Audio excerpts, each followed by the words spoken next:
Karen von Hippel. I'm the director here at RUSI, and it's a pleasure to welcome all of you here today. We have a packed audience for an around the world conversation with General David Petraeus.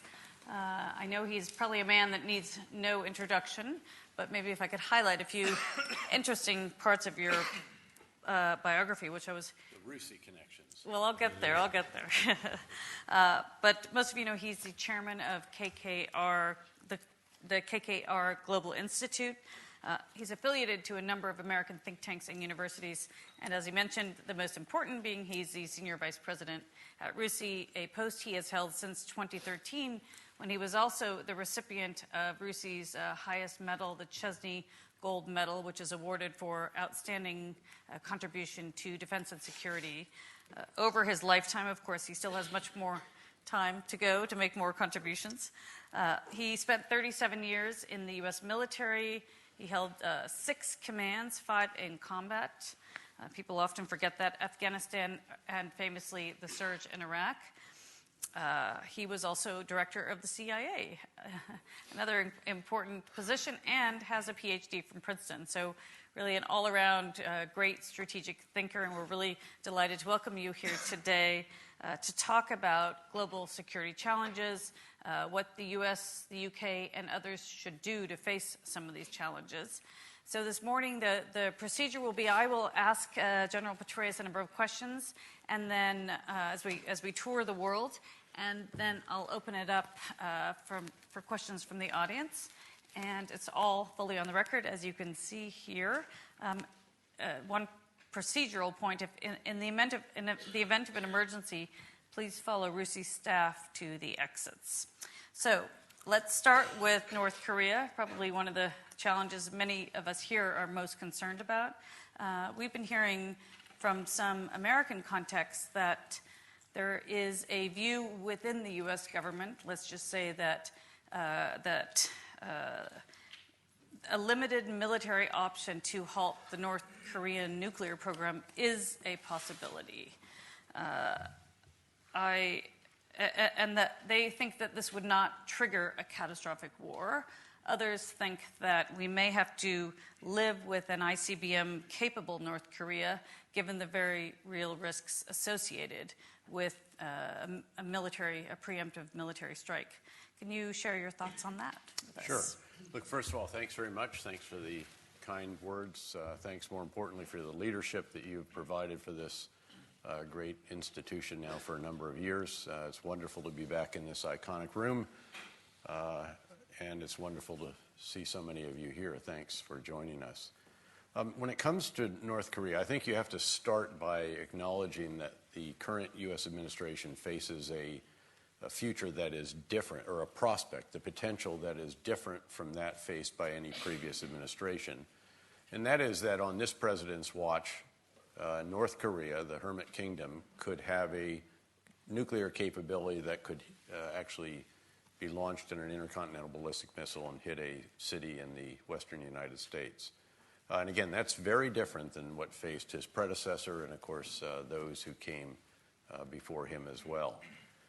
That gives a degree of urgency to this that I think we can all feel. That is what is being transmitted through the messaging from the United States, from certainly the President and Secretary of Defense, National Security Advisor, Secretary of State. I think there is a deliberate effort to heighten the awareness of the potential for some kind of military activity to get China's attention. This is actually not about Kim Jong-un. I don't think anyone believes that we are going to intimidate him sufficiently that he stops the missile and nuclear testing. In fact, we're warned now publicly by the South Korean intelligence service that more missile testing may be conducted before the end of the year. What has to happen here clearly is the country through which 90% of the trade with North Korea flows, China, has to tighten the umbilical cord more. But it will want to do it in a way that brings Kim Jong-un, as they say, to his senses, but not to his knees, because China doesn't want to see the collapse of North Korea. It will not allow reunification of the Korean Peninsula. It will not allow a hostile power in Pyongyang, and it will not allow millions of refugees to pour across the Yalu River into China. All of these are publicly stated red lines for China. So that's the strategic context. And again, there has been saber rattling without question, and discussions of, as you mentioned, limited military options. Of course, the question of would what one side see as limited remain limited? What would South Korea think of the chances of it not being limited and the prospect for damage given the expansion of Seoul over recent decades? And I'm old enough to remember when Seoul was a much more modest city, and certainly South Korea was a much less developed country. And the expansion of Seoul, in particular toward the DMZ, because that's where a lot of the available land was, is really quite striking. And it means that there are tens of thousands of our artillery shells, of rockets, of missiles, and so forth that could indeed. So that's just the conventional side before we talk about the biological and chemical weapons that we often overlook as we're focused on the nuclear weapons. So a very, very significant threat. To get China's attention, there is discussion of military options. There has been obviously a demonstration of the military might of the United States with 3 aircraft carriers all positioned in and around that area. More aircraft carriers and highlighting, reminding people that the United States has more flat deck aircraft carriers and amphibs than the entire rest of the world put together. But this is really about China. Kim Jong-un will respond only, I think, to a real tightening of the umbilical cord. As he said, he's willing to eat grass. Actually, what he means is he's willing to have his people eat grass. He clearly has not been subsisting on grass for quite some time and could not be expected to do so. But clearly there is a point beyond which I think he would recognize that it is time to come to the table to stop the missile and nuclear testing, noting that there have not been tests now for a number of months, which is a positive development. And so some prospect for halting where they are, then perhaps discussing the future. But I think understanding that the prospects of true denuclearization, while a worthy aspiration, would seem somewhat unlikely given certainly his understanding of what happened when Gaddafi, Saddam Hussein, and even Ukrainian leaders denuclearized. And by the way, it's great to see some old comrades from Baghdad and other environs in the shadow of the Hindu Kush with us here today. Thanks to each of you who was a comrade out there. In the shadow of the Wellington Room also. That's right. Okay, great. Well, let's But we need a bust of the great man. We need the Iron Duke. We need to be able to say, as the Iron Duke looks down on us here, I hope he would approve of the discussions that we're having. Right, exactly. Well, let's talk about ISIL now. So, it's military defeat in the so-called caliphate is, it's imminent. Of course, we also know that won't be the end of ISIL. It's likely to morph more into the cloud, to use pockets of territory in weak states to plan and carry out attacks. And of course, it is also likely to try to coordinate more with the dozen or so global affiliates to try to inspire and direct attacks in other parts of the world. It's not clear to me that the U.S. government has a plan to deal with this distributed threat. I know that there are conversations about a plan. I know it's working its way around the interagency, but they have not yet been, let's just say, publicly socializing it. Maybe they have behind the scenes. I guess it just would be great to hear your views on what should be done to defeat ISIL 2.0, 3.0, whatever we want to call it, to make sure it can't become a more lethal threat than it has been already. Let me start off by really quickly going through 5 lessons I think we should have learned from the wars of the past 16 years against Islamist extremists, including, of course, the Islamic State, and then talk a little bit more specifically about the Islamic State in this particular case in Iraq and Syria and wherever else it's located. The first of these is ungoverned places in the Muslim world will be exploited by Islamist extremists. It's not a question of if, it's a question of when and how significant it is. Second is that Las Vegas rules don't apply in these places. Unfortunately, what happens there doesn't stay there, and that means that you have to do something. This is not a problem that you can do what we sometimes try to do in Washington and probably occasionally in London too, which is admire a problem until it goes away. It doesn't go away. It tends to spew violence, extremism, instability, and a tsunami of refugees, not just into neighboring countries and throughout the region, but in some cases, as with the case of the meltdown of Syria, all the way into Western Europe and our NATO allies, causing the biggest domestic political problems that they've had since the end of the Cold War. Third is that in doing something, the U.S. typically has to lead. You may have France, let's say, in Mali, still have a supporting role. Perhaps other countries might lead in some limited cases, but in most of the serious cases, you're going to have the U.S. lead, and it's simply because we have more of the assets that are proving to be crucial to these so-called advise and assist and enable missions, which are hugely important, as I'll talk about in the next two lessons. And the assets that are proving valuable are particularly the Predator and Reaper drones that are enabled by 150 people, as we say, the back end, so that you have a 7-day-a-week, 24-hour-a-day presence in the sky. It's obviously multiple platforms, multiple crews, multiple intelligence analysts of all different types, multiple fusion specialists, multiple dissemination people, and the communications architecture, armaments, fueling, maintenance, and so on. And I think that if you put all the world's capabilities like that together of our allies and partners, that the U.S. may have 6 times what everyone else has. In those, I'm not talking about the thousands of smaller, lower-flying drones and all the rest of that. I'm talking about the coin of the realm, which is the ability to maintain a certain number of orbits. It's publicly known that Secretary Gates and I were arguing for 75 of those orbits around the world. The U.S. can't quite do that, but it got pretty well toward that during the major years in Iraq and Afghanistan. The other is the ability to advise and assist, to provide precision munitions. Again, a lot of allies and partners have that, including this great country here. And then also the industrial strength ability to fuse intelligence, which again, the U.S. has quite a significant capability that is very, very helpful. The fourth lesson, and this is what leads us to what do we do about ISIS in the future, is that in all of these cases, you have to recognize the paradox that you cannot counter terrorist elements with just counter-terrorist force operations. In other words, you can't drone strike or Delta Force raid your way out of this problem.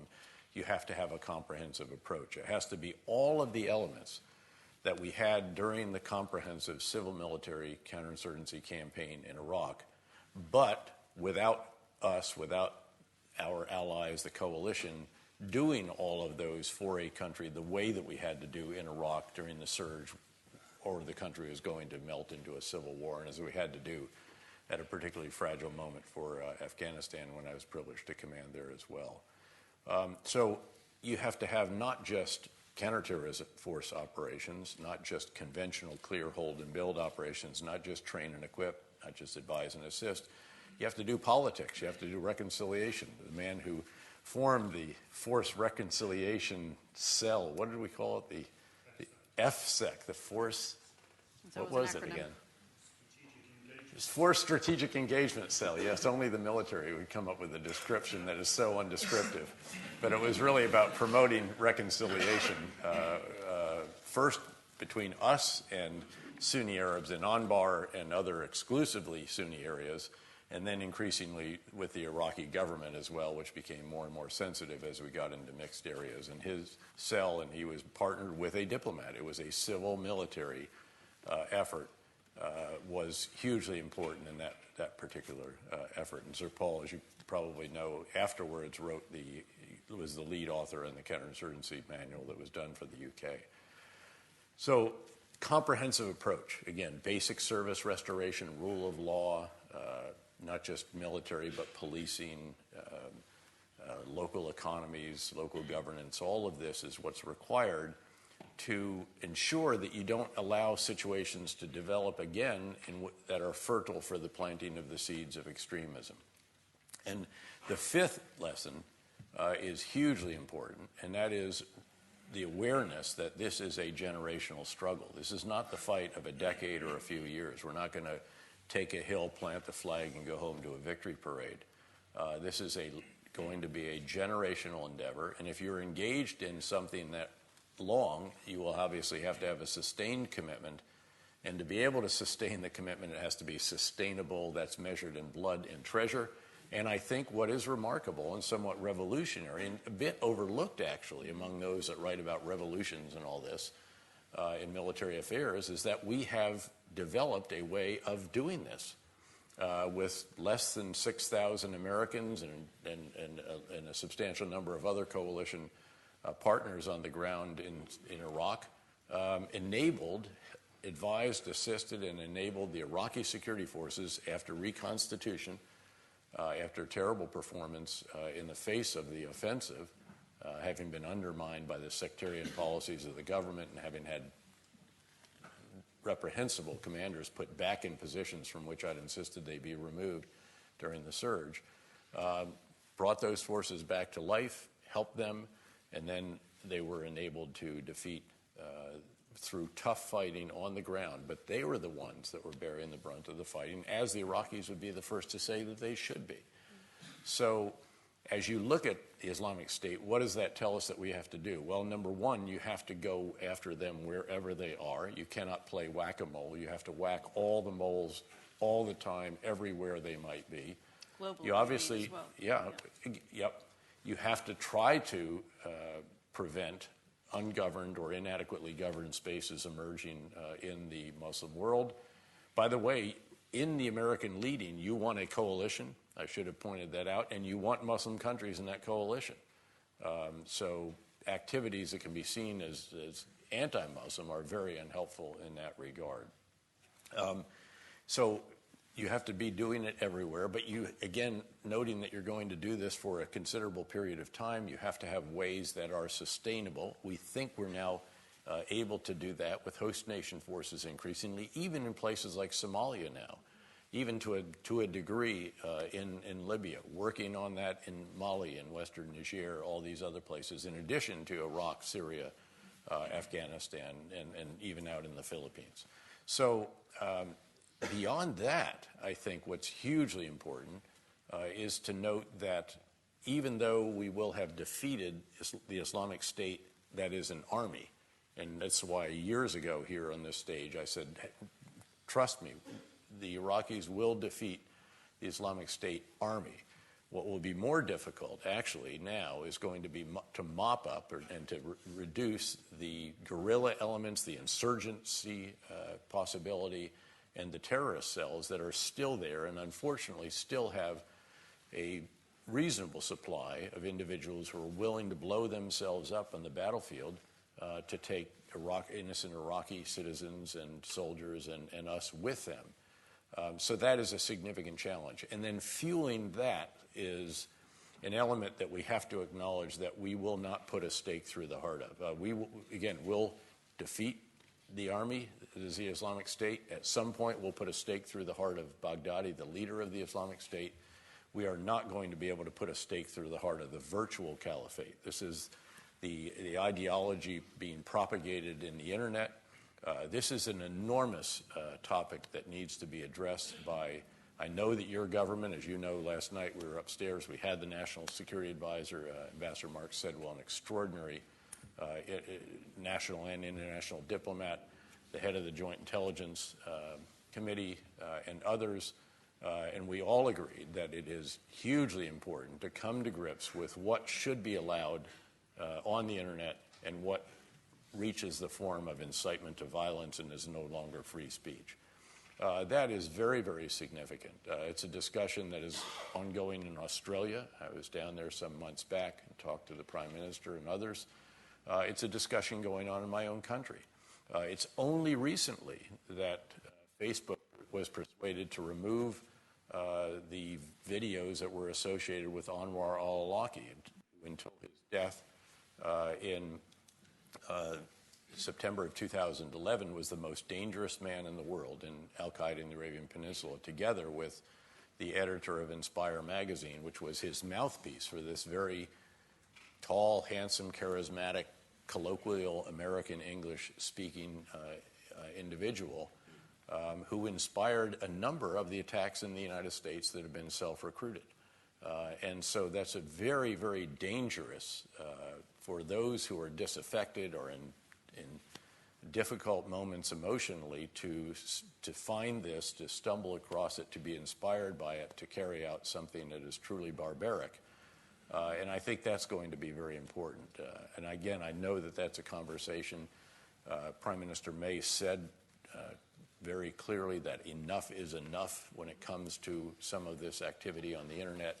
And it's clearly incumbent on social media platforms, it's clearly incumbent on internet service providers and others to take much greater steps to eliminate this, noting that the challenge is that where child pornography is very clearly evident and the machine can recognize what it is, and of course it was made illegal at a certain point, it may be that there has to be legislation on this. And then the challenge is for those who make the algorithms and develop the artificial intelligence tools, how do you then enable the machine to identify, at least to triage, so that then humans can take care of the rest. That's going to be a huge challenge and one that I think is very necessary. But beyond that, it will always have to be comprehensive.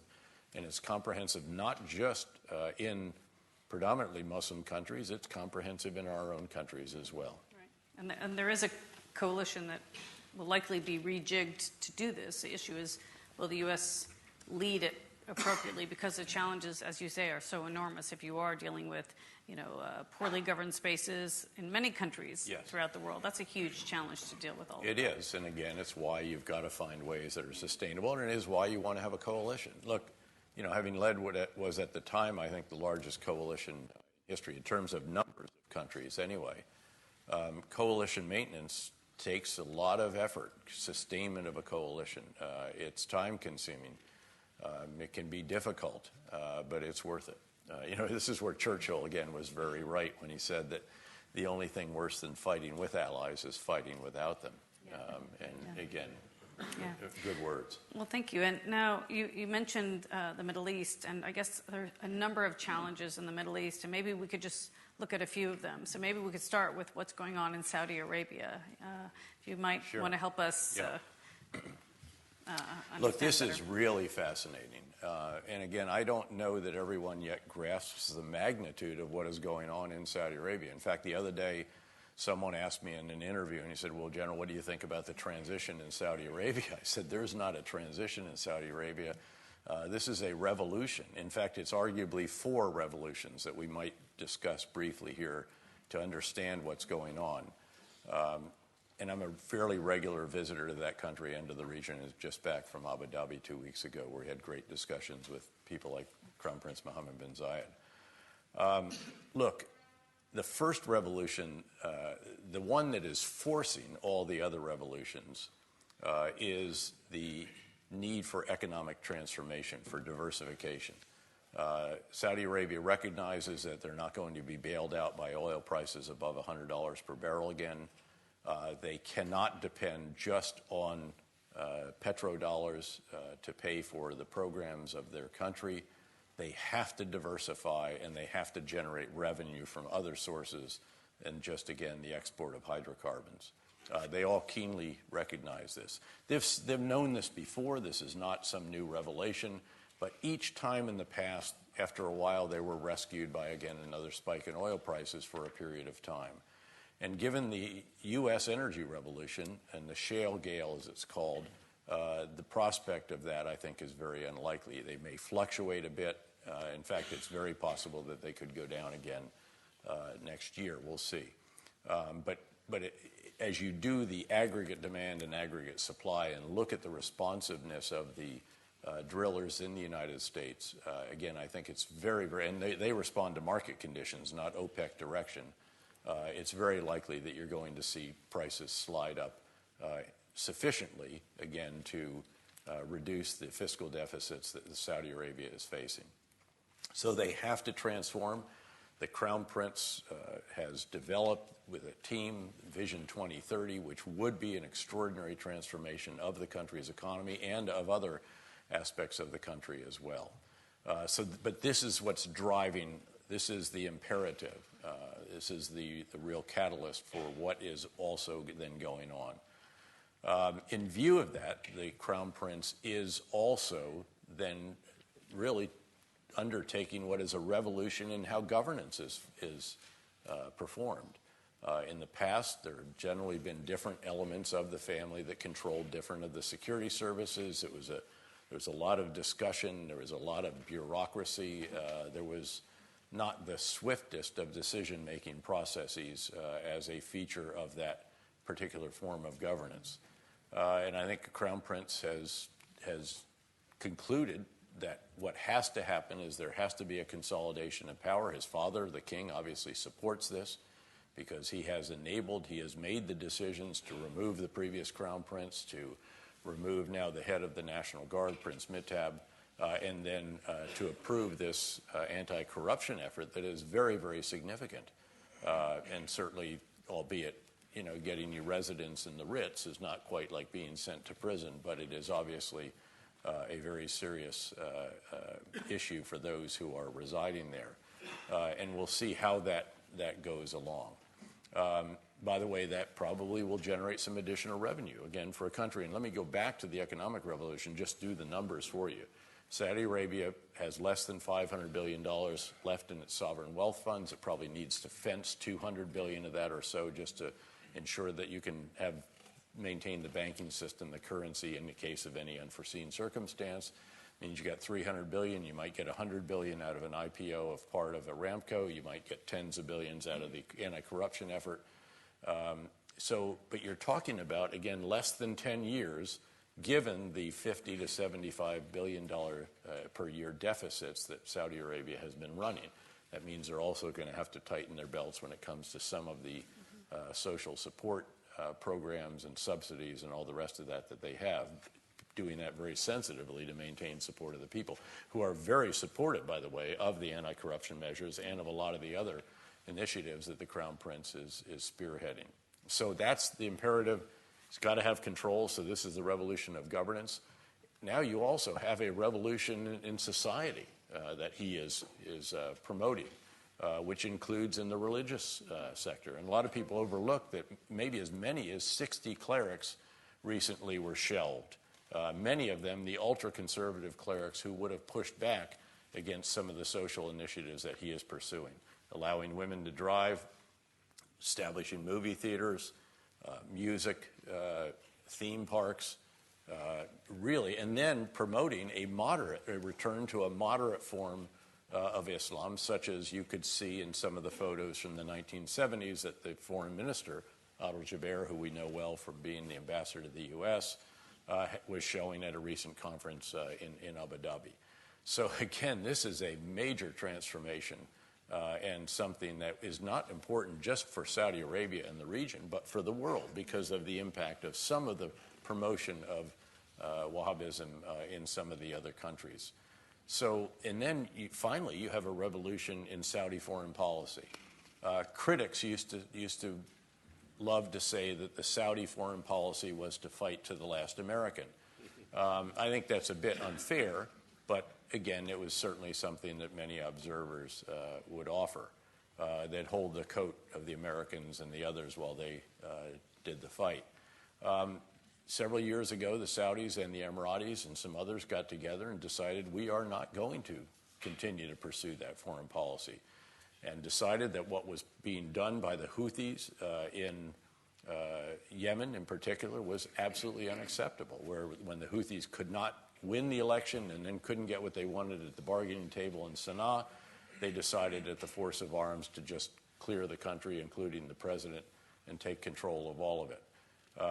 And the Saudis and the Emiratis decided we're going to do something about this. Now, they are the first to note, and I've visited their combined air operations centers, and they acknowledge that they have got to, and have sought to improve the accuracy of their bombing, a variety, the precision of their intelligence, a whole raft of issues, in part just because they haven't been the ones conducting the campaigns in the past, and if they have been flying along, it was with U.S. or Western conceived operations and targets.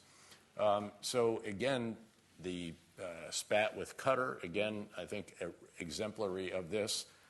Some of the support for other countries, again, a more activist foreign policy. So what you have is a true revolution in Saudi Arabia consisting of 4 sub-elements, and we should very much want this to succeed. The ramifications for the region, if it does not, are very, very serious, and the benefits of success, frankly, could be extraordinary for the rest of the world. So again, I, for one, am hoping to see progress in the economic sphere, all of these other initiatives consummated, and a true transformation of the Kingdom of Saudi Arabia while still staying true to its roots and the keeper of the two holy mosques. It's a different type of Arab Spring, I suppose. It is. But maybe we can talk, you mentioned earlier when we talked about ISIL about the need for better governance in Iraq going forward to prevent the next iteration. So maybe we could talk a bit about Syria, which, in many respects is really the tragedy of, let's just say the last few decades. 500,000 have been killed, half the population is displaced or refugees. Some people say this could be Obama's legacy. I'm not sure if that's a fair criticism or not, but when you were in the CIA, you were certainly in the vanguard of pushing for a very active U.S. policy. Secretary Kerry, Secretary Clinton really were in the lead on the peace process, along with the UK, the London 11 countries basically leading. Now we're in a situation where Russia and Iran are leading the so-called peace process on Syria, and I don't think their interests in Syria, their long-term interests, align with what the U.S., UK, and other countries may want. I know the Americans have been working with the Russians and talking about Syria and negotiating. I have no idea what they're negotiating. I guess, it's a huge concern that we all seem to have ceded leadership in this, and I wonder what that means for Syria going forward.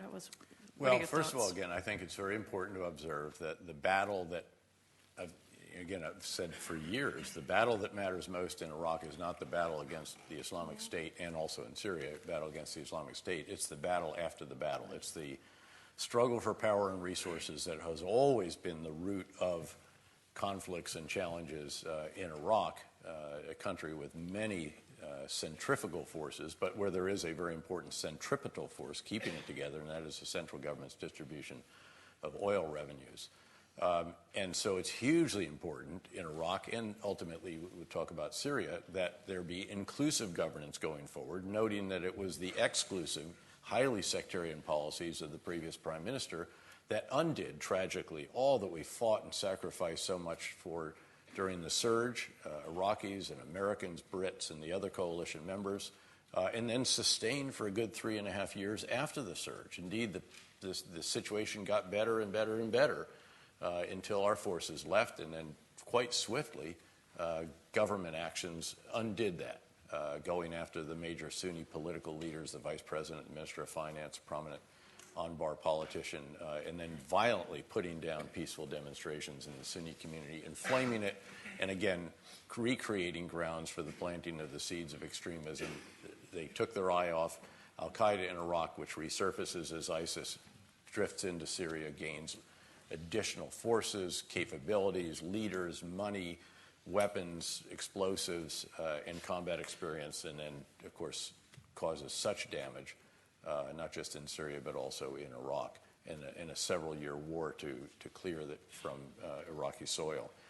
So again, the key is governance, and it is inclusive governance in which all of the elements of Iraq, not just Shia, Sunni, Kurds, but also Yazidis, Christian, Shabak, Turkmen, and so on, all feel that they are represented in government, that there is reasonable responsiveness to their concerns and needs within the means available, and confidence that minority rights as well as majority rule are guaranteed. Those are the benchmarks against which you can measure governance in Iraq going forward, and if those are not achieved, then you will see again, grounds for the rise of ISIS 3.0. Prime Minister Haider al-Abadi does recognize all this. We've certainly heard this from him on a number of occasions, including a phenomenal speech at the Munich Security Conference this past spring. He is endeavoring to do that, but he's got a lot of forces that are pulling in opposite directions, including those of the Hashd al-Shabi, the popular mobilization units, many of whom were funded, trained, equipped, and directed by the Revolutionary Guards Corps Quds Force of Iran, noting that Iran, we should recognize that Iran would like to Lebanonize Iraq and Syria. in the way that they Lebanonized Lebanon using the Lebanese Hezbollah, which is not just, of course, a very powerful militia, but also a very powerful political force in Lebanon with enough votes in the parliament now to block any legislation that they don't like.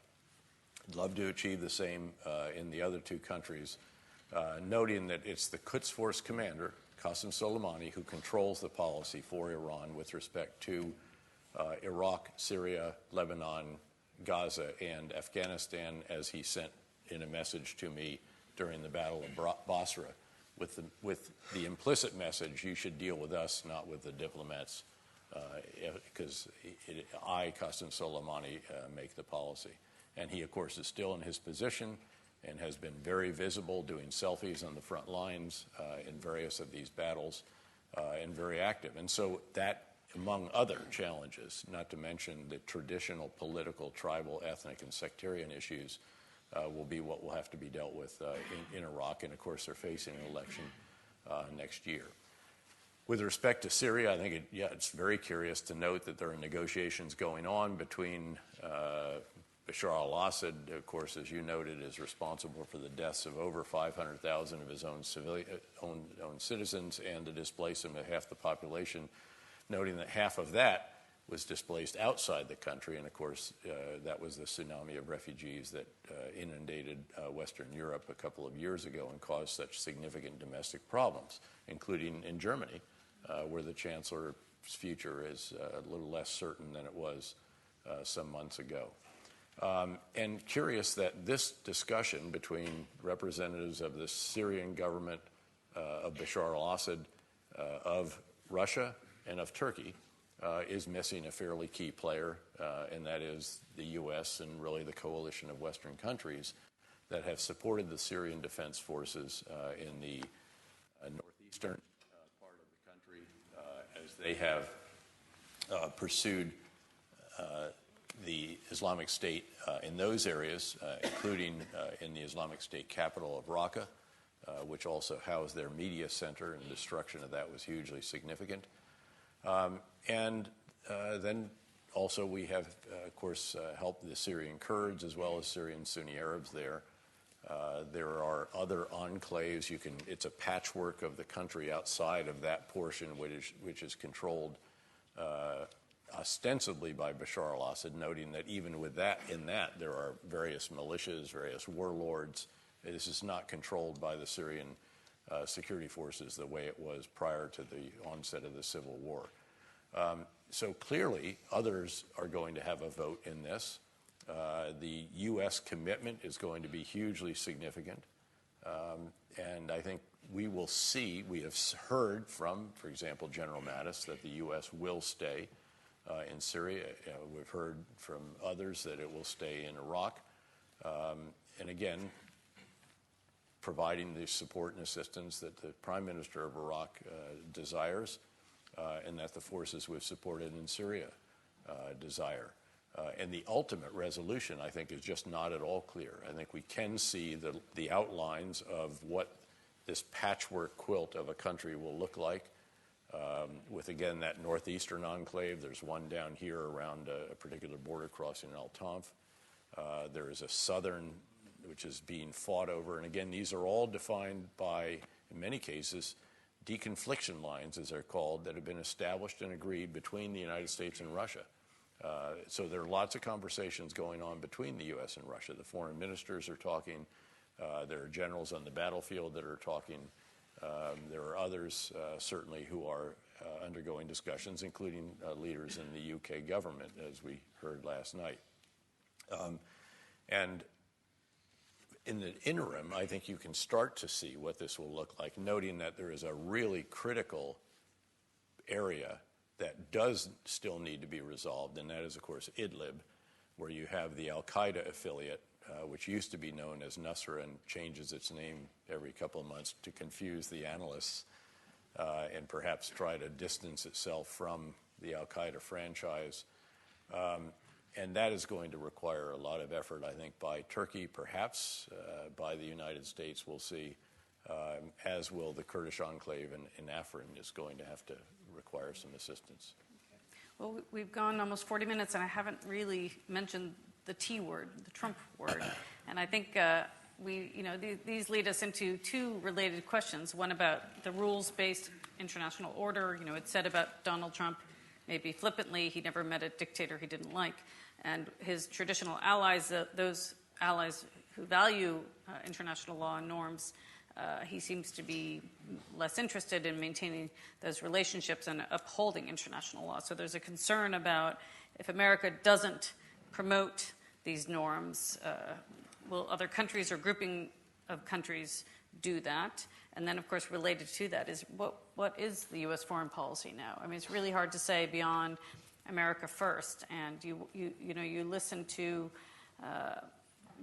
Trump talk about, he'll say things like, I'm the only one who matters, right? When someone asked about gaps in senior leadership at the State Department, slightly worrisome things to say. Maybe it's just what he says, and behind the scenes, there is more, there's more going on, by his staff, many of whom are incredibly competent. We know that there will be a national security strategy coming out very soon. I worry that he won't follow it. And so, we've seen him undermine his own cabinet officials. They say one thing one day, and he changes his mind the next day. So I guess maybe could you share some thoughts on it? Sure. First of all, I think I would actually contend, this may be a little bit intellectually provocative, but if you work your way down the pillars of American foreign policy, and we can do that very quickly in a second, that you will conclude that the emerging Trump administration foreign policy is more characterized by continuity than by change. Now, I'll note that there are areas of change, and one of those, which is hugely significant, is the seeming at sometimes ambivalence about whether or not the U.S. will continue to lead the rules-based international order. And again, in the same speech, you've sometimes heard clarion calls promoting the values and freedoms and democracy that we have always cherished and indeed fought to protect, and then calling into question and use of terms, as you mentioned, such as America First. But if you look at the issues of foreign policy, certainly you have to read the tweets, but you shouldn't get mesmerized by those. You should follow the troops, follow the money, follow the policy, the substance. You look at the most important relationship in the world, the U.S. and China, highly critical during the campaign of various China practices, trade practices, currency manipulation, aggressive actions in the South China Sea, inadequate steps against North Korea, essentially a client, at least a state that is largely, the lights are kept on by what flows to and from China. Then, after being elected, takes a phone call from the Taiwanese president, the first time in 40 years, then tweets about that. But ultimately, after taking office, has a phone call with President Xi, quite cordial, invites him to Mar-a-Lago, has the Mar-a-Lago summit, establishes 4 working groups that are actually working.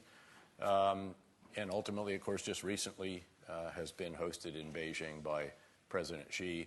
And certainly there is considerable effort to get China to take firmer action with North Korea, again, to get Kim Jong-un to go to the negotiating table. But we have reaffirmed the one China policy, and that's the pillar of that particular relationship. That is continuity. Some tweaks, but again, I think continuity. Look at NATO, critical of freeloading allies, not spending the 2% on GDP. All of the, frankly, these are long-standing. I watched as Secretary Gates in what was going to be his cordial final call with NATO literally pound the table when I was the commander in Afghanistan about that issue. Trump can actually claim that NATO allies are spending more. Now, you may certainly point out that it's because of the greatest gift to NATO since the end of the Cold War, which is Putin's aggressive actions in Ukraine and Eastern Europe and Georgia, and the resurgence of the EU economies, which is very reassuring, I might add, especially being in a major investment firm. It's great to see the reforms taking hold and the benefits of aggressive ECB action being shown. And, of course, he was reluctant to pledge the Article 5 collective self-defense commitment, including, ironically, right after the 9/11 memorial is unveiled at the new NATO headquarters, to remind us of the only time Article 5 is actually invoked, which was after we were attacked. But ultimately, he did embrace it. That was echoed by all of the other members of his cabinet.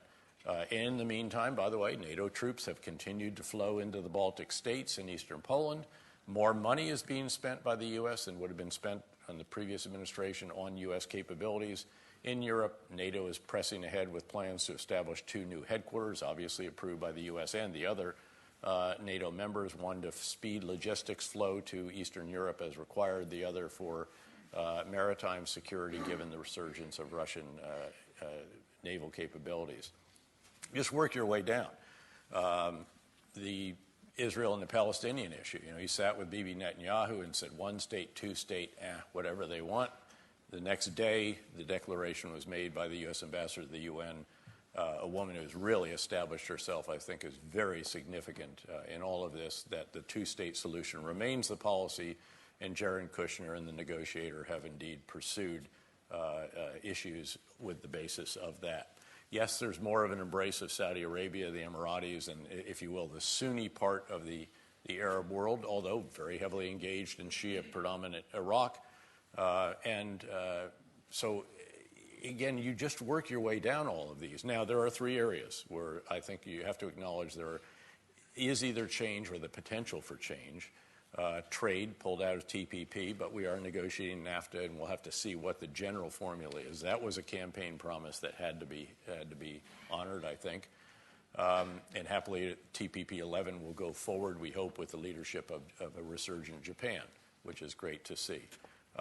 Immigration, again, other than these attempts at, quote, described as Muslim bans, which have been struck down by our courts, you really don't see the form yet of the issues that really matter in immigration in the United States. What do we do about 12 million, quote, illegal aliens on our soil who are productive tax-paying members of society, and particularly their children, the so-called dreamers? What do we do to provide a legal pathway for unskilled workers for agriculture and hospitality industry, and how do we get more smart people visas, H-1B visas, allowed? Those haven't yet been addressed. And then climate. Pledged to pull out of Paris in 2020, but the fact is that states and businesses in the U.S. are actually the ones that will implement the agreements that we made, and I suspect we will actually still do that. And so you might ask, well, why then the continuity, given all of the rhetoric during the campaign? Part of it is, the issues are very, very tough. Really smart folks have looked at them in the past, and, after much searching, examination, criticism, and acknowledgement of shortcomings, sort of recognize that this is inevitably what you need to do. Although, to be fair, by the way, some change has been for the better. Reversed the direction we were going in Afghanistan, sent more troops in, reduced some of the restrictions on air power and some other restrictions on decision-making. The same, by the way, building on what the previous administration did in Iraq and Syria, perhaps reluctantly in the beginning, but building something that was quite impressive, particularly with Secretary of Defense Ash Carter, and then, again, pushing down some of the decision-making authority to levels that I thought was appropriate. But there's a very good national security team that he has selected and surrounded himself. We all know General McMaster and his deputy Major General in the reserves, Ricky Waddell. They worked together for me in each of the 3 final combat commands that I had, Iraq, CENTCOM, and Afghanistan. Secretary of Defense Mattis, of course, is a fellow division commander in the fight to Baghdad. 2nd year in Iraq together, replaced me at CENTCOM, a phenomenal individual and friend. Secretary Tillerson, you can indeed ask why it has taken so long to nominate people and get them confirmed for key assistant secretary positions like Near East Affairs, when I don't care what the reorganization is, you're still going to have assistant secretaries responsible for Near East, Asia Pacific, Europe, and all the rest of this, and we need to get those confirmed. Substantively, though, I think he's been quite solid. So, again, continuity. Remember that in the U.S. system, another reason for continuity is that Congress has a very significant role in foreign policy. The sanctions on Russia came over the objection of President Trump, but were so overwhelmingly approved that he had to sign them into law or they would override his veto. Same for President Obama with the sanctions on Iran. This is unlike a parliamentary democracy where the prime minister owns the parliament by and large, which is, of course, what selected him to be the prime minister. Now, occasionally overrides, such as the Syrian Red Line, but generally, can bring the parliament along and deliver it. President cannot do that in the United States, particularly if he or she tries to pursue really significant radical change like cutting the State Department budget 40%, which Congress rightly said is dead on arrival. And again, they authorize and they appropriate, not the White House. They do that on the basis of a White House budget sometimes, but not always. And then finally, the U.S. court system is actually very active. I think much more significant than, again, many people realize. These, again, so-called Muslim bans have all been struck down by the courts, one after the other. And so the result of that is that all of the sources of American foreign policy together end up producing a bit more continuity than change. Again, acknowledging that I think it is, first of all, I believe imperative for the U.S. and its other principal allies who help bring into existence the financial institutions, multilateral organizations, and norms and principles that are the rules-based international order. To continue to lead that is hugely significant. And there have been some moments, such as the week when President Xi Jinping was actually at Davos. He was Davos man, extolling the virtues of globalism at the World Economic Forum in the same week that President Trump gave the America First inaugural speech and Prime Minister May gave the hard Brexit speech. So these are, again, issues that do need to be resolved. I think at the end of the day, the U.S. leadership writ large recognizes the huge importance of continuing to promote democracy, the freedoms and values that we cherish, and to continue to support them around the world, while noting that we are back in an era of great power rivalries, without question, with the rise of China, with a different system that appears in some respects to be becoming a little bit more authoritarian, a few Orwellian actions, in fact, and the resurgence of Russia, however challenged Putin may be now with, again, the fall in the price of oil and natural gas. So I think that's the outline of all of this. And it is very, very interesting times. You know, there's a saying that it's a bull market in politics in the United States, and I think right now it's a bull market in geopolitics as well. So God bless RUSI, because we need all the discussion and thought we can have. So our Around the World can't be complete unless we have a question about the virtual world. And so my last question before I open it up will be about cyber. And we seem to be assaulted on all fronts, whether it's small companies or governments or critical national infrastructure in some countries, by individuals, by criminal networks, by states, in the case of North Korea. I guess maybe I'd love to hear your thoughts about where we're going on cyber, and do you think there might be a threshold that might require a military response instead of a cyber response? Well, there already have been. I mean, let's face it. And again, all the more reason for the U.S. Cyber Command to finally be elevated to a fully fledged combatant command, noting that it's going to be the ultimate hybrid organization. It's going to be like a U.S. military service, the Army, Navy, Air Force, Marines, who recruit, train, equip, educate, and provide forces to the regional combatant commanders. That it's going to be like Special Operations Command, which takes those developed by the Army, Navy, Air Force, Marines and adds additional training and material development and so forth, and provides them to the geographic combatant commands, U.S. Central Command, obviously, in particular, which we were proud to have 90% of the world's deployed special operations forces, since we were proud to have 90% of the world's problems at the time that I was commanding it. And then that it's going to be a geographic combatant command, and its geography will be cyberspace, which is a whole new battle space, very much the equal of ground, sea, air, subsea, space, and now cyberspace. And so battles are already being fought in cyberspace constantly, but any kinetic battles will also have activities ongoing, and the more sophisticated the adversary, the more challenging that will be, given how so many of our systems are connected or depend on the GPS satellites or whatever it may be.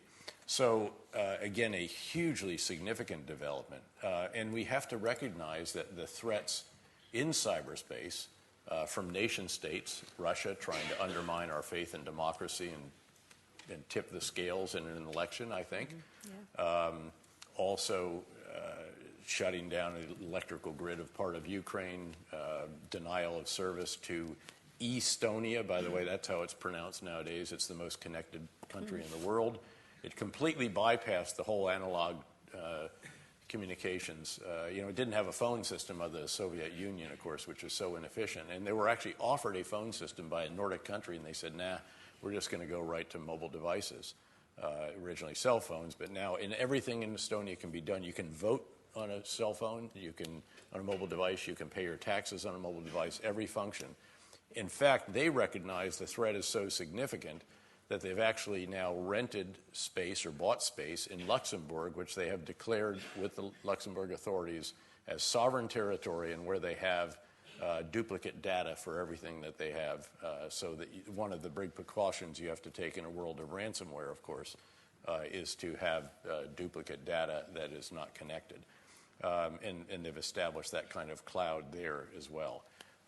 You have China that has stolen an enormous amount of intellectual property, needless to say, and is shutting out certain areas, the great firewall of China, and so on. You have North Korea, which intimidated Sony or tried to. It has done lots of criminal activity to raise money and all the rest.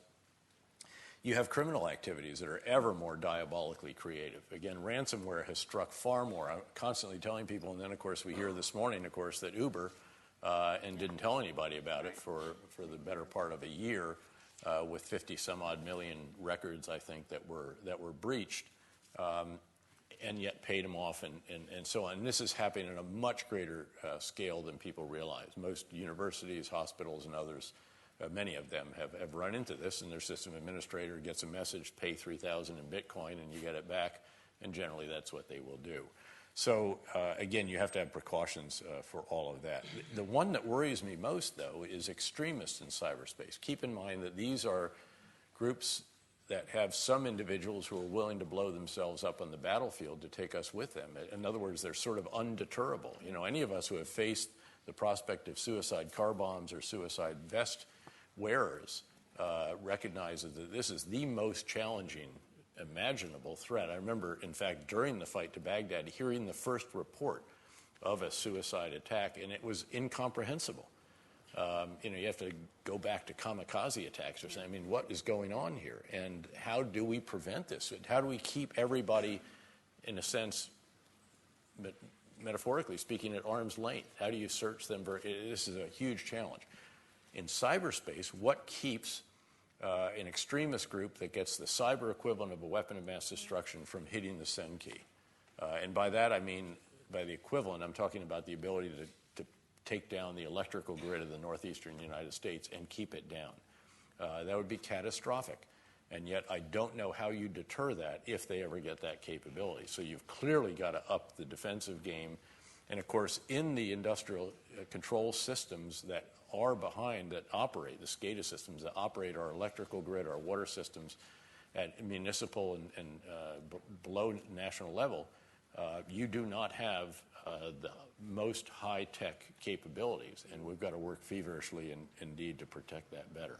Okay, well, thank you very much. With that heartening thought. Yeah, let's open it up to the audience. I'm going to start at the back of the room, contrary to our normal practice at RUSI, and then work our way to the front.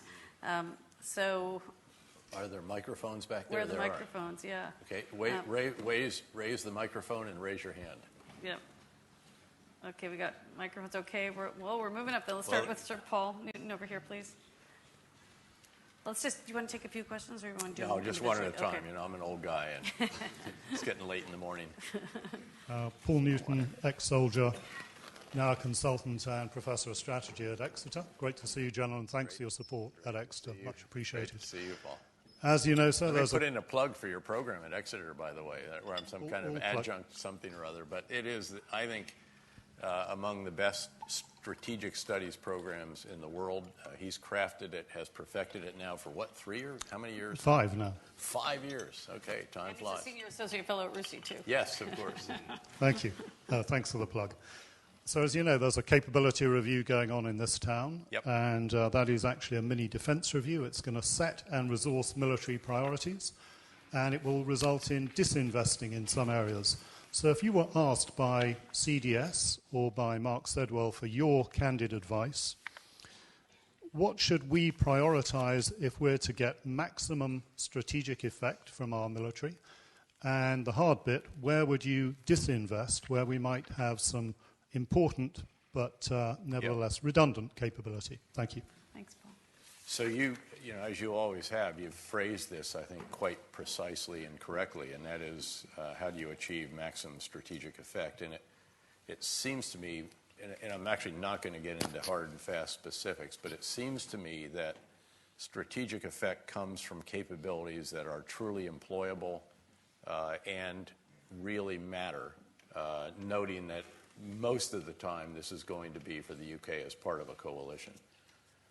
I would note, for example, that on the side of the Army, to be credible in that regard, to have strategic effect, the Army has to have, at the very least, a deployable division, to be able to deploy a division, sustain it for some period of time, while also noting the need to increase the capabilities, again, in cyberspace, the new battlefield domain, to add to the already very considerable special operations capabilities. I think it's one of the areas of the UK, having worked with 22 SAS all the way back, and the other elements of your special forces all the way back to, say, the war criminal hunt in Bosnia, then obviously all the counterterrorism campaigns subsequent to that.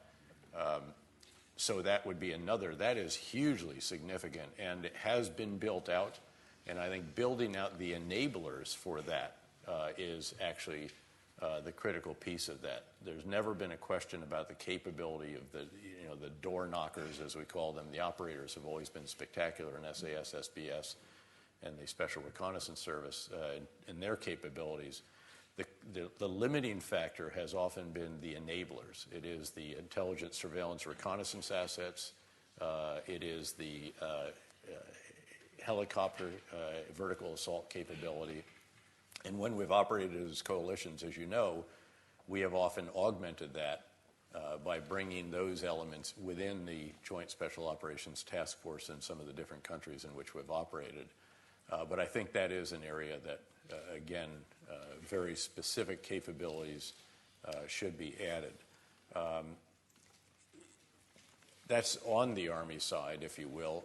Again, clearly, the test in each of these cases, I would submit, is there a prospect of really using these capabilities in the air, at sea, and so forth? And can we afford all of the associated elements that go with a major platform or a major capability? And then inevitably there's going to have to be some very, very tough choices to maintain these really important capabilities that produce, as you say, maximum strategic effect.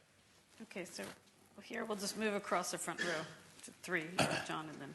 Thank you much, General. James Mancy, a member of RUSI, and I think I may have served in Afghanistan at the same time as yourself. The question is, last week we had the Global Terrorism Index report their statistics, and what was interesting that since 9/11 in 2001, of all the fatalities, of civilian fatalities in the world from terrorism, only 1% of those have been in the OECD.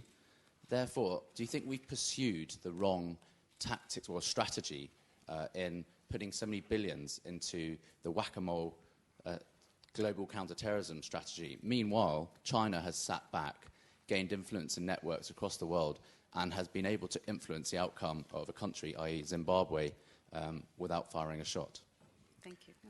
In part, of course, because, of course, we were doing this, but I think we had no choice. So this is where you reflect back. That's why I wanted to state those 5 lessons. You can't ignore, you can't admire, you can't just watch what goes on. We tried to do that in Syria, right up until the country became such a geopolitical Chernobyl that the effects of it began creating the biggest domestic political challenges that many of our NATO allies have faced. I mean, arguably, the domestic populism that resulted was one element in the Brexit vote. I think it's fair to say, at least one element. There are many elements, of course, certainly responsible for part of the rise of the right-wing movement in Germany, part of the Geert Wilders campaign in the Netherlands and so forth. So it's fueled a lot of these very divisive issues, and again forced the United States and the coalition of countries to do something about it. And that's that lesson. And it's an unfortunate reality, but when we have just watched and let a country, then a region melt down under the onslaught of terrorists, the results have been horrific, not just for the region, but for our own countries as well. And beyond that, just a few attacks can have a very damaging effect on an economy, on a country, on a particular sector. Imagine what would happen to the tourism sector if some of the very popular areas of Europe sustain repeated attacks. You saw this in southern France. We've seen it in a number of the other countries. I think you have to be on guard. You have to be alert. Certainly you also have to be resilient. And it's interesting because obviously the UK has sustained several attacks after quite a period of time where there were none. And some of these have been self-recruits that wouldn't have been obvious to those even, looking at who's watching what network or video, and without any kind of sophisticated tools other than perhaps a large vehicle or even a large knife or something. So again, there has to be greater vigilance in cyberspace. I think the country, all of our countries have to come to grips with what is going to be permissible and what is not.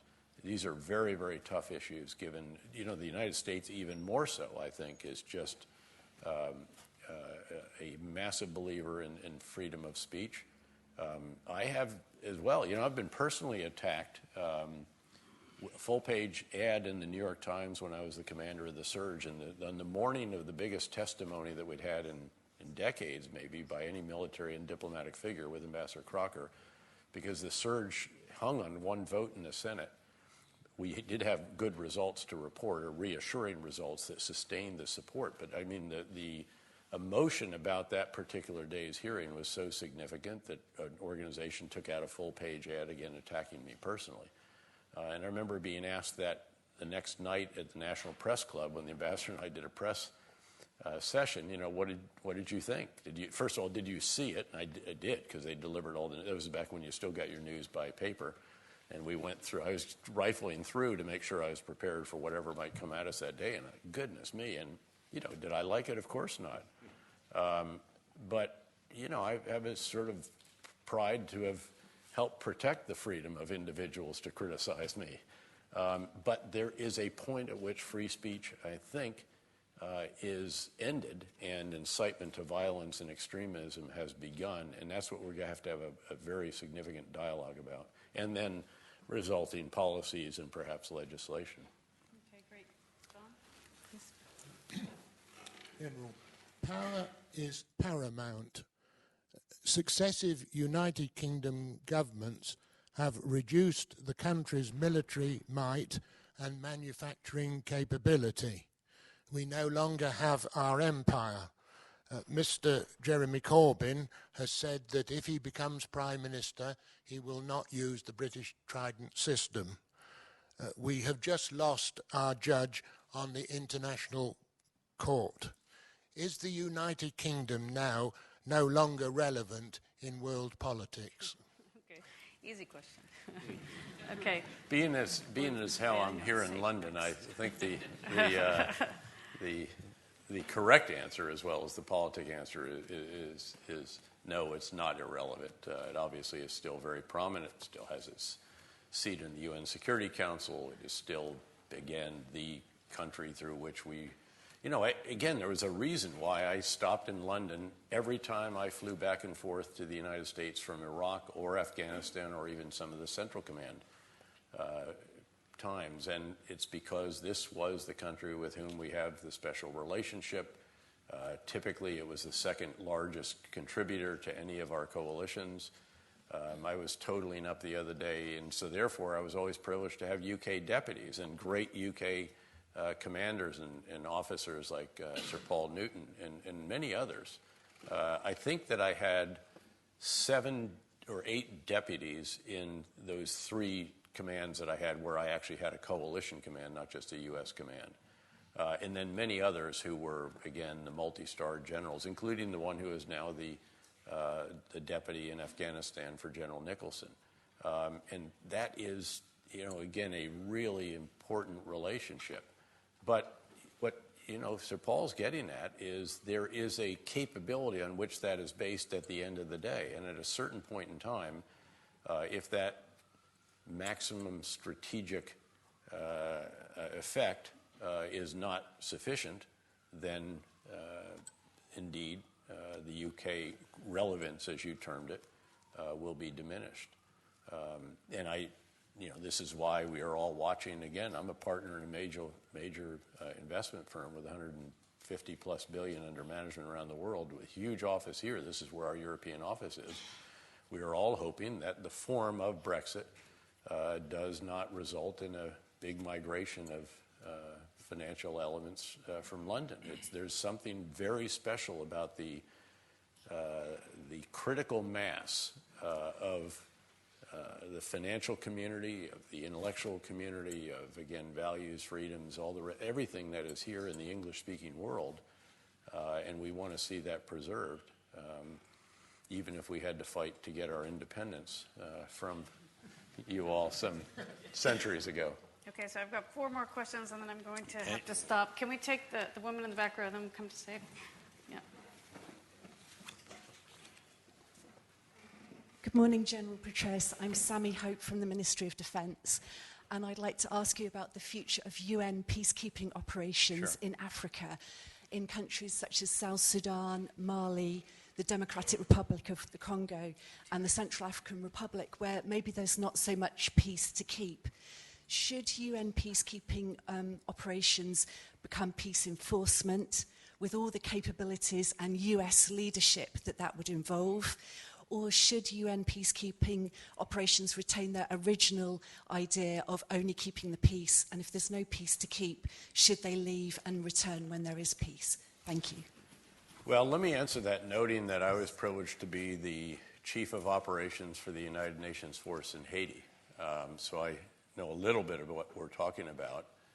And I was actually mentioning yesterday that as we were on the eve of taking over that mission from the United States-led coalition joint task force, my boss, Major General Joe Kinzer, Smokin' Joe Kinzer, and I went back to the United Nations and insisted that the mission could not go forward unless we had the rules of engagement that allowed us to intervene in Haitian-on-Haitian violence, which, by the way, the U.S. did not have the rules of engagement to do.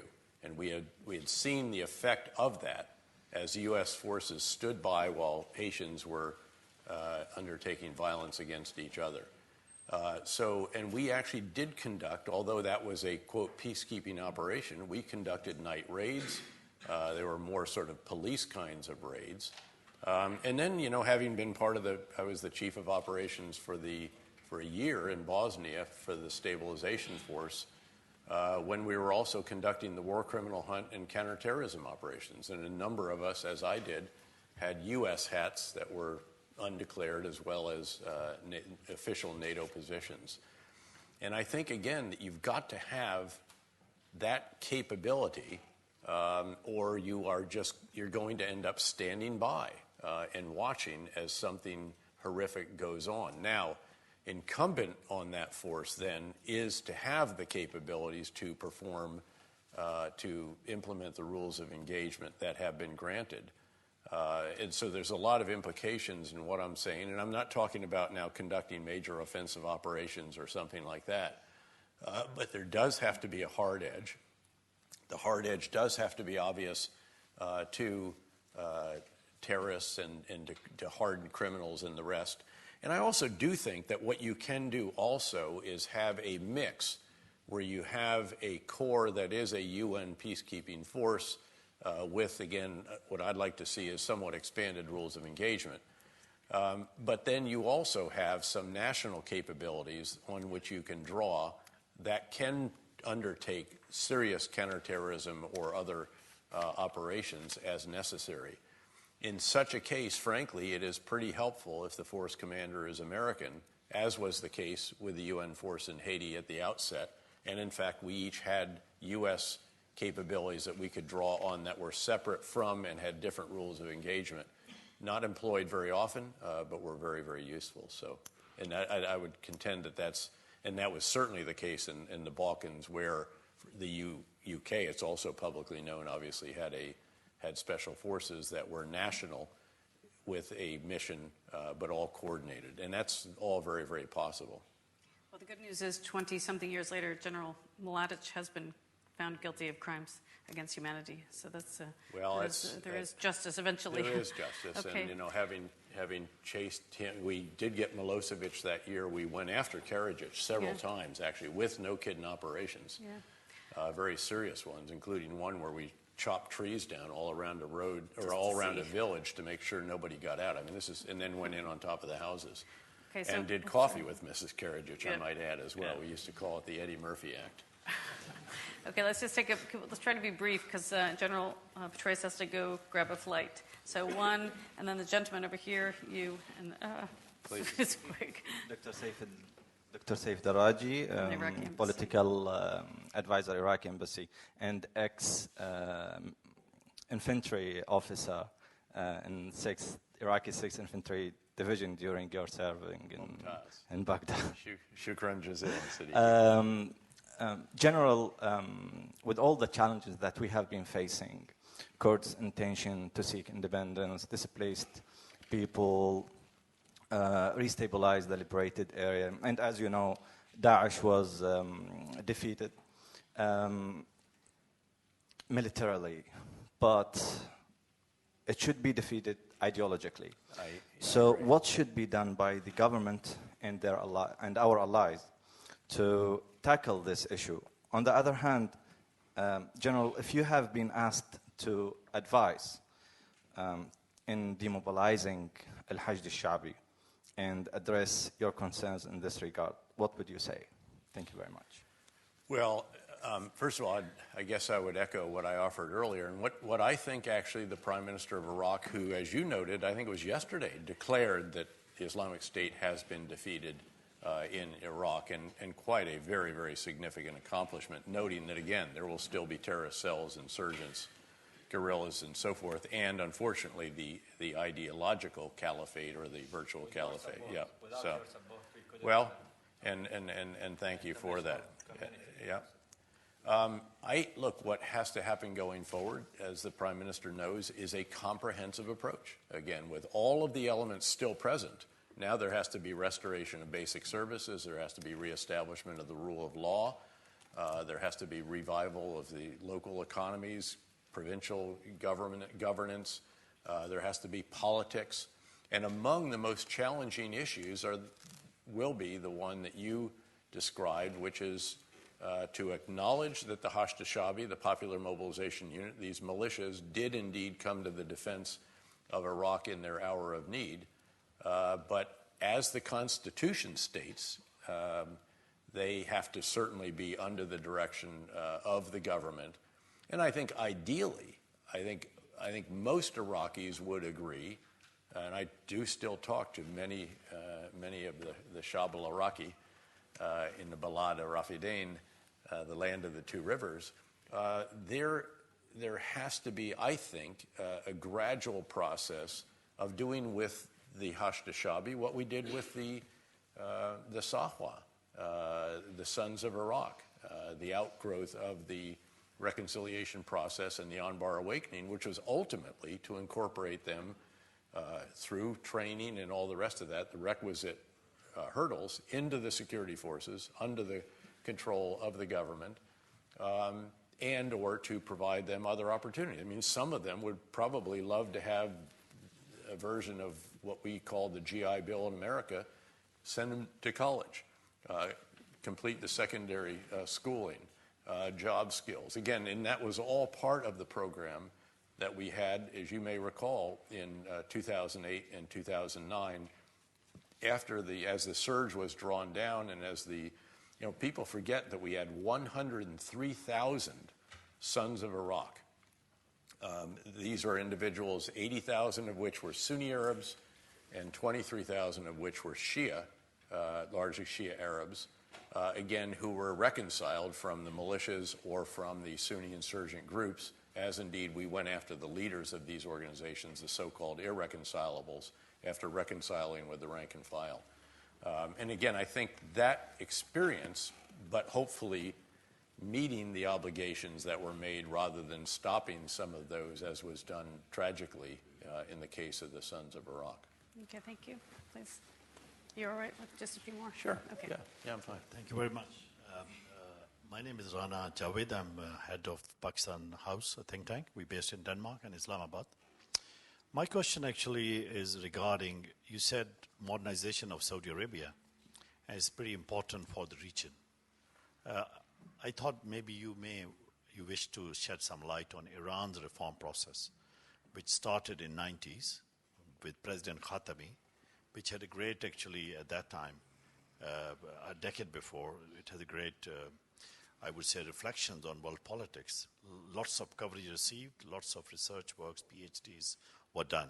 But do you consider that United States and other countries must, at least should encourage the reform movement in there, because after the decertification and all that nuclear programs, the deal, Iran seems to be can be threatening what you were referring to, the regional peace, Middle East modernization. Thank you. Well, look, first of all, I think you have to recognize the facts on the ground, which are that, as I mentioned earlier, Iran is taking various actions that are, I think, very concerning, through which they would like to increase dramatically their control of Iraq and Syria.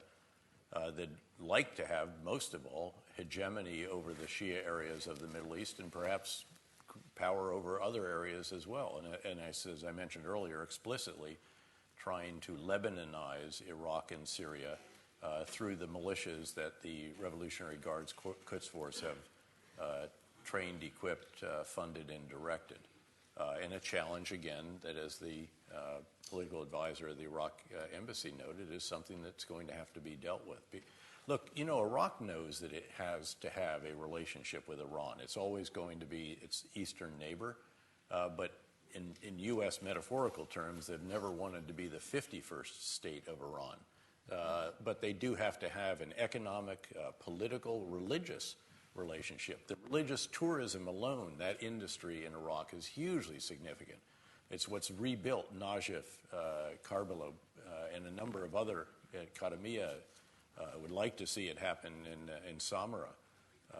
So very, very significant. But unfortunately, a number of the activities, and again, these are by the Revolutionary Guards Corps Quds Force, not by the elected president of the country, who does not control the foreign policy for that country with respect to its neighbors to the west, east, not Pakistan, and then the other countries of the Levant. The nuclear deal, I think objectively, you have to acknowledge that there are some good features. The elimination of all the medium-enriched uranium, 99% of the low-enriched uranium, the plutonium path to a bomb ended with cement poured into the reactor core, quite intrusive inspection regimes. Yeah, you'd like to have them access to all the military sites, but again, by and large, pretty good visibility, and we have other means in some cases to supplement that. So, again, there's some decent features here. Unfortunately, of course, it has some downsides or some shortcomings, the first of which, most significant, is that it all ends starting in 10 years and running up to 15 years or so. And then it depends what Iran does under the additional protocol of the Non-Proliferation Treaty, which is what we should be focusing on, by the way. Yes, by the way, this is another area that's somewhat continuous still in the U.S. The president did not decertify Iran. He refused to certify that the deal continues to be in the national security interest of the United States. But that has nothing to do with the coalition of countries that came together for the deal. That was based on a requirement from the U.S. Congress, who had a Democrat in the White House and expected very likely that another Democrat was going to inhabit it after President Obama departed. And instead, now Congress has to deal with that problem. I suspect they will conclude, after a lot of criticism of the malign activities and the missile program and these other actions that I've described, will actually grudgingly conclude that withdrawing from the deal, from a multilateral deal, without a very clear violation by Iran, would be more likely to isolate the United States than it would be to isolate Iran. And so I think after a lot of criticism, a bit of emotion and all the rest, that we likely will still be party to the deal while working to figure out more sanctions on the missile program, the malign activities, and other concerns about what Iran is doing, while noting that there's another part of Iran that is the population that is reasonably well educated, that's quite industrious, very entrepreneurial, and great businessmen.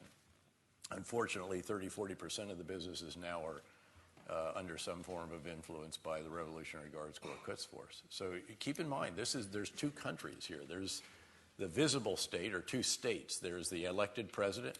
Yes, he's elected from candidates who are approved by a body to allow them to run, but it is the reformer of those, relatively speaking.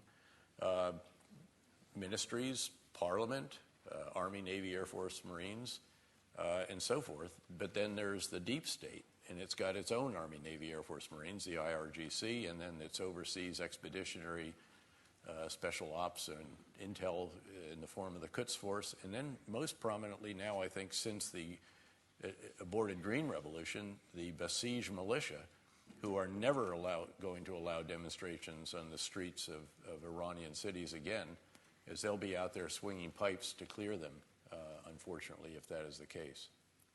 Okay, now we're running out of time, so I think I'm just going to make this the last question, the very last question. I'm sorry.